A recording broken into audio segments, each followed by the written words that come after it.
Le premier jour de la semaine, Marie-Madeleine se rend au tombeau de grand matin. C'était encore les ténèbres.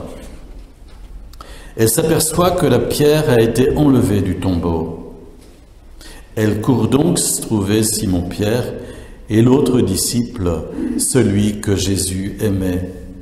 Et elle leur dit : « On a enlevé le Seigneur de son tombeau et nous ne savons pas où on l'a déposé. » Pierre partit donc avec l'autre disciple pour se rendre au tombeau. Ils couraient tous les deux ensemble, mais l'autre courut plus vite que Pierre et arriva le premier au tombeau. En se penchant, il s'aperçoit que les linges sont posés à plat. Cependant, il n'entre pas. Simon-Pierre, qui le suivait, arrive à son tour. Il entre dans le tombeau, il aperçoit les linges posés à plat, ainsi que le suaire qui avait entouré la tête de Jésus, non pas posé avec les linges, mais roulé à part à sa place. C'est alors qu'entra l'autre disciple, lui qui était arrivé le premier au tombeau. Il vit et il crut.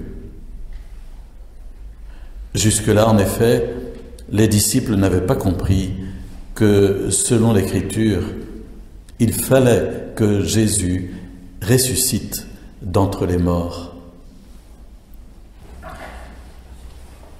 À travers cet évangile, on peut constater comment des personnes différentes portent des regards différents sur la même réalité.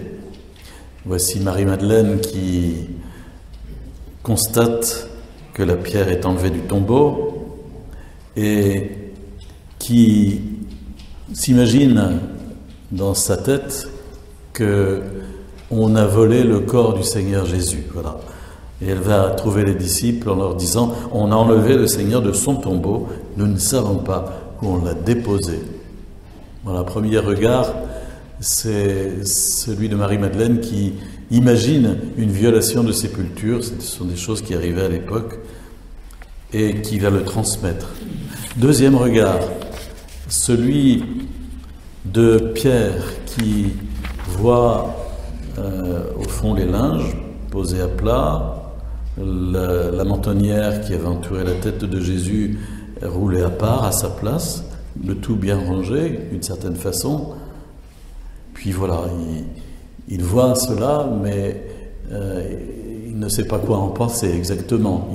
Hier, dans l'Évangile selon saint Luc, nous lisions une toute petite phrase que Luc avait écrite, effectivement, où il mentionnait cette perplexité de Pierre devant le tombeau vide. Le premier événement de la résurrection, c'est le tombeau vide, le constat du tombeau vide. C'est d'ailleurs la seule chose historique, entre guillemets, à proprement parler, la résurrection de Jésus étant d'un autre ordre, si vous voulez, de l'ordre de la foi, n'étant pas constatable de la même façon. Et puis le troisième regard, c'est celui de Jean, qui cède la première place à Pierre, Pierre qui est le responsable du groupe des 12 établi par Jésus. Donc il arrive le premier, mais il attend, il laisse passer Pierre, puis ensuite il entre, et d'un seul coup, comme un flash au fond, il croit, il comprend d'une part que l'interprétation de Marie-Madeleine, à savoir la violation de sépulture, est fausse. Sinon, si on avait volé le corps, on aurait amené les linges avec, bien sûr. Si Jésus était toujours à l'état de cadavre, au fond, on aurait emmené les linges, le corps enveloppé dans les linges. Mais puisque les linges sont là, d'un seul coup, Jean sent la foi en la résurrection monter dans son cœur. Il vit et il crut. C'est ce qu'il écrit plus tard dans cet évangile, que la lumière concernant la résurrection de Jésus s'est faite en lui à ce moment-là, à travers un regard plus perçant sur la réalité. Voilà. Trois regards. Le premier regard qui est un regard qui, au fond, voit sans voir, parce que c'est un regard un peu idéologique. On pose une idée sur les faits. Le deuxième regard, c'est un regard où on ne comprend pas, perplexité. Et puis le troisième regard, c'est un regard qui va plus profond et qui, par la foi, cueille le cœur même de la réalité. La foi est un mode de connaissance qui n'est pas identique à celui de l'intelligence, qui va plus loin que l'intelligence et qui pénètre au cœur des réalités. En ce sens-là, on a pu entendre dans la seconde lecture un beau passage de la lettre aux Colossiens, Paul leur écrire que, voilà, rechercher les réalités d'en haut, c'est là qu'est le Christ, pensez aux réalités d'en haut. En effet, vous êtes passé par la mort, votre vie reste cachée avec le Christ Jésus. Il voit la réalité en profondeur. Pourtant, on n'est pas mort puisqu'on est toujours là, etc. Mais lui, il voit que par le baptême et à cause de la résurrection du Christ, et parce que le Christ nous a tous saisis dans sa mort et sa résurrection, nous sommes déjà potentiellement ressuscités avec lui. Vous êtes passé par la mort, votre vie reste cachée avec le Christ en Dieu. Non pas qu'on ait, comme on imagine aujourd'hui, vous savez, il y a beaucoup de gloses à ce sujet, un corps éthérique, un corps astral, un millefeuille comme ça, et puis... mais quelque part, virtuellement, parce que c'est pas préhensible concrètement, on ne peut l'appréhender que par la foi. Quelque part, déjà, on est ressuscité avec le Christ à cause de la puissance du baptême. C'est une réalité qui change vraiment notre approche de la mort. Plus nous avançons en âge, plus nous nous rapprochons du moment où nous devrons faire notre passage. Mais lorsque nous savons que déjà nous sommes ressuscités en Christ, nous ne pouvons marcher vers notre mort qu'en étant certains que ce sera un passage qui va nous mener dans la gloire, dans la lumière, dans la résurrection à venir. C'est la force du chrétien, profondément, pour marcher en ce monde avec une perspective, un sens, une boussole. Il n'est pas sans direction, comme beaucoup de gens, mais il a une vision. Voilà. L'importance d'avoir une vision. C'est cela, la foi, ça nous donne une vision et donc un ordre de marche pour avancer dans la vie de chaque jour. Alors cet évangile, donc, vous le voyez, il est bien concret finalement. Et les disciples n'avaient pas encore saisi que Jésus avait annoncé sa résurrection, qu'elle était quelque part prophétisée dans les Écritures de la Première Alliance, ce que nous appelons l'Ancien Testament. Et maintenant, voilà, la réalité est là, Jésus est ressuscité. Il va donner quelques apparitions, mais surtout, il est maintenant absent. Il y aura quelques apparitions. Pierre va avoir une apparition pour lui toute personnelle. La Vierge Marie, probablement, ce n'est pas dit dans les Écritures. Jésus apparaîtra une fois à une foule de 500 personnes. Il va apparaître évidemment aux 11.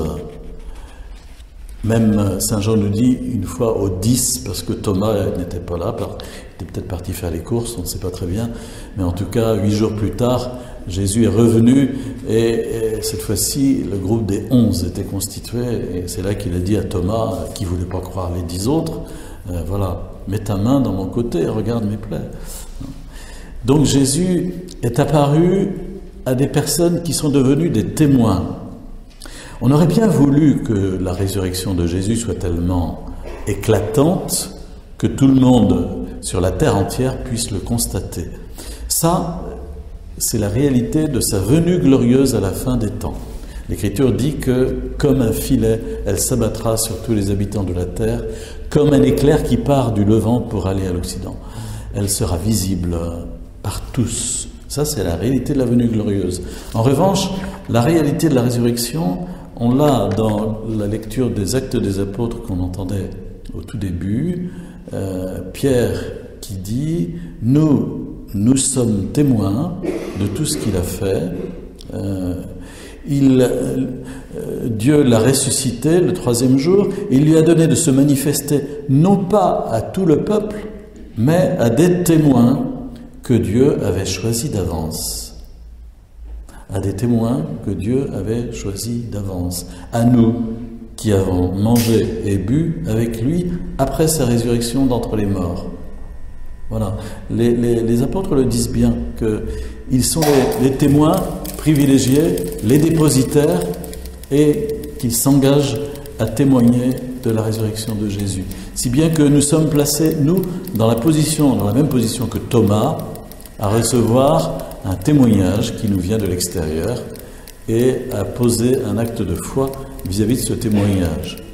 Avec en plus, peut-être, pour certains d'entre nous, une expérience intérieure, spirituelle, qui les assure vraiment que Jésus est ressuscité parce qu'ils en ont fait comme une sorte de rencontre intérieure. Mais la foi se base sur des témoignages qui sont ceux des apôtres, la foi en la résurrection. C'est eux qui ont constaté le tombeau vide, ce sont eux qui ont eu l'apparition visuelle et concrète de Jésus ressuscité, et ce sont eux qui nous transmettent cette information au fond, et c'est à nous maintenant de pouvoir la transmettre aussi. L'importance pour des parents d'être témoins de la résurrection de Jésus auprès de leurs enfants. L'importance pour chacun de nous, dans la portion de monde que le Seigneur nous a donné à cultiver, d'être témoins de Jésus ressuscité, très simplement par notre présence, la façon dont nous posons nos actes, par quelques paroles quand nous y sommes provoqués, sans prosélytisme mais avec sérénité et assurance, témoigner que Jésus est ressuscité, que cela donne sens à ma vie, que c'est une lumière pour moi et que c'est pour toi aussi si tu le veux. Et ça, je crois, des gens autour de nous attendent cela de notre part. Nous ne sommes pas chrétiens pour nous, nous sommes chrétiens pour partager, pour les autres, pour témoigner, pour être missionnaires. Le pape François appelle les baptisés des disciples missionnaires. Disciples missionnaires. Soyons tout au long de cette semaine où nous allons célébrer la Pâque, puisque la fête de Pâques dans l'Église catholique est célébrée pendant une semaine entière, ce qu'on appelle l'octave de Pâques. Eh bien, soyons les témoins du ressuscité de façon particulière cette semaine.